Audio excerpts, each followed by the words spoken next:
Vas-y, fais voir, fais voir. Mais non, je te dis que j'ai pas besoin que tu restes avec Mais moi. je veux voir, c'est juste ça. Mais y a rien à voir.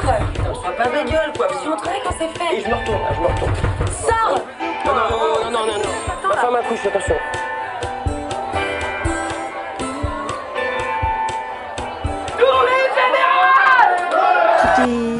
Tout est vrai et pourtant c'est un film, une fiction. C'est compliqué à expliquer. Tous les sentiments sont vrais, tous les sentiments sont réels, mais ils sont adaptés, remaniés, recréés par Patrick. L'essence est vraie et puis après il y a toute une élaboration de la part qui est littéraire et qui est cinématographique. Je suis très content. Grandpa. Fuck. On va être très strict sur les fréquentations. Ah non, mais on va être strict sur tout. Hein. Je m'en fous si on a l'air pas cool. C'est affreux les parents cool. Have you spoken to your mother? Non, elle n'y arrive pas. Louise, you have to. Fâchée, maman. Je suis là maintenant. Je m'en vais plus. Il est évident que ce sujet, au-delà du fait que ça me touchait particulièrement parce que ça faisait partie de ma vie aussi, même périphériquement, et puis après totalement, c'est un sujet que je trouvais éminemment cinématographique, car il y avait un parcours de cette héroïne, de cette Louise, de cette dualité, déchirement entre la joie et la tristesse absolue, la vie et qui vient en elle et la mort qui arrive chez sa maman, que je trouvais tellement fort et tellement nécessaire à raconter. Tu t'es mis de la crème? Ouais. Ouais, non. J'aime pas la crème, maman. Mais alors dis pas oui. Dis j'aime pas la crème. J'aime pas la crème. Tu devrais pas fumer au soleil. Avec les radicaux libres, c'est Maman! Ok. Tu es adulte. Maman, on est bien là. Je dis ça pour toi, mon minou. Bon. Moi, je vais me baigner. Tu viens de manger un kouign-amann. Tu devrais attendre un peu. Tu veux qu'on s'engueule là? Tu lui parles comme ça à ton père?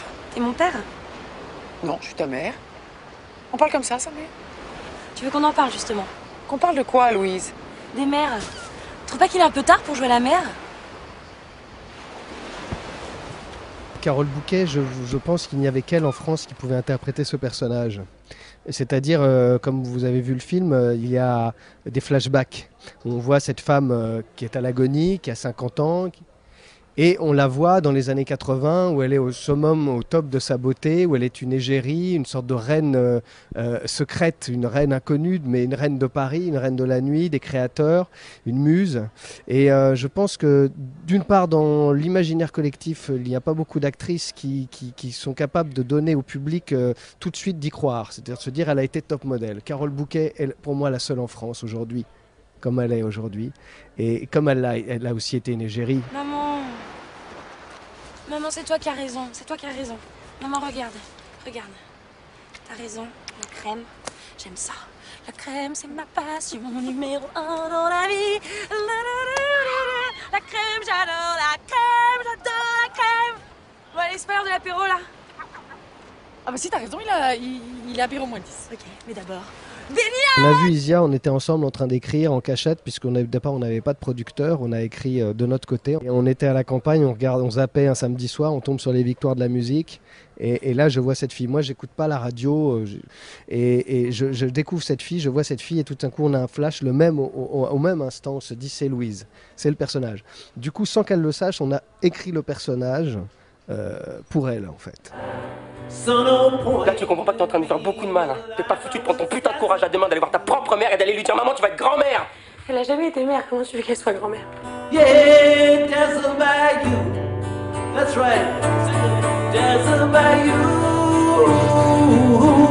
Dazzled by you. Dazzled by you. My little baby's having a baby. You see, I'm dazzled by you.